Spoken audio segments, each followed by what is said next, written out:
I love this question. I think it might sound silly to say it, but I think IT is a deeply personal aspect of most of our clients' businesses.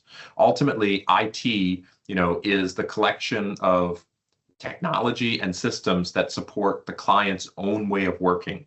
And ultimately, an AI system is not really going to be able to replace the human interaction that supports, that personalized working environment.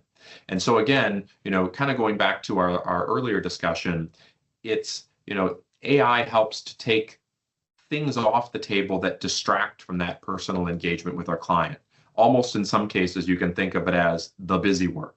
And by getting the busy work off the table, it provides more time for our people to, use their deep skills, use their deep understanding of the client's operating environment, use their deep understanding of the personalities involved at our clients, and work with them directly to provide the personalized level of service that they've come to expect from an organization like IT Solutions.